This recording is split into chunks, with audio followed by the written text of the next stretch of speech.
மரியாதை இல்லாம பேசுற வேலை வச்சுக்காதீங்க. ராணி இவங்க கிட்ட என்ன பேச்சு? இதோ பாரு மனோஜ். என்ன மனோஜா? என்னடா பேர்லாம் சொல்ற? அதெல்லாம் நான் உன்ட்ட வேலை பார்க்கும் போது இப்ப நீ பதவி இழந்துட்ட. முதலாளிங்கிற பதவி இழந்துட்ட. கிளையண்ட் அந்த பணத்தை திருடல. அவங்க திருடல நீங்க பாத்தீங்களா? அவங்க திருடனதை நீங்க பாத்தீங்களா? இவ்வளவு அதிகமா கேக்குறானே. தப்பா சொன்னா கொன்றுவானோ? பொதுவா சொல்லுவான். உங்க கடையில வேலை செஞ்ச அந்த அப்பாவி பொண்ணு கிட்ட தவறா நடந்துக்க முயற்சி பண்ணிருக்கீங்க. என் ஹஸ்பண்ட் அவகிட்ட தப்பா நடக்க பார்த்தாரா? இப்படி அநியாயம் எல்லாம் பேசாதீங்க. ஏன்டா பச்சை போய் பேசுற? ஓபனா பேசுற? அடி பாவி, உன்னை ஒண்ணும் தெரியாதவன் நினைச்ச. என்னடி இப்படி நடிக்கிற? ஆஸ்காரோட வாங்க போறேன். இப்படி நடிக்கிற? அசிங்கமா இல்ல உனக்கு? உண்மையை சொல்லடி.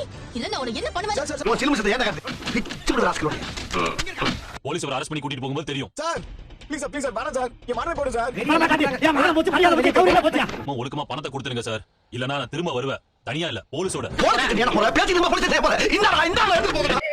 புதுச்சேரி மாநில விஸ்வந்து சார்பாக இன்று காவல்துறை தலைமை அதிகாரி அவர்களை சந்தித்து 8ஆம் தேதி அன்று தமிழ்நாட்டிலே நடைபெற்ற ஒரு கம்பன் விழாவிலே வைரமுத்து கலந்து கொண்டு அங்கே பேசும்போது எங்களுடைய கடவுளை இழிவுபடுத்தும் வகையிலே பேசியிருக்கின்றார்.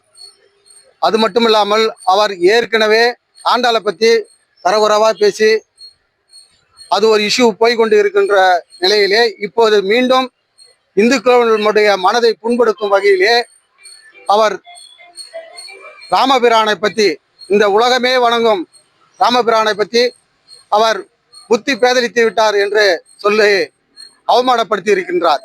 அது எங்களுடைய இந்துக்களுடைய மத்தியிலே பெரும் கண்டனத்தை தெரிவித்துக் கொள்வதோடு நாங்கள் அவரை கண்டித்து இன்று அவர் பெயரிலே ஒரு எஃப்ஐஆர் பதிவு செய்ய வேண்டும் என்று நாங்கள் பெட்டிஷன் கொடுத்திருக்கிறோம். இந்த பெட்டிஷன் பேர் நடவடிக்கை எடுப்பார்கள் என்று நாங்கள் உறுதியாக நம்புகிறோம். அது தவறும் பட்சத்தில் நாங்கள் மாபெரும் போராட்டத்தை புதுவை மாநிலத்தில் நடைபெறும் என்பதை இதன் மூலமாக தெரிவிக்கின்றோம்.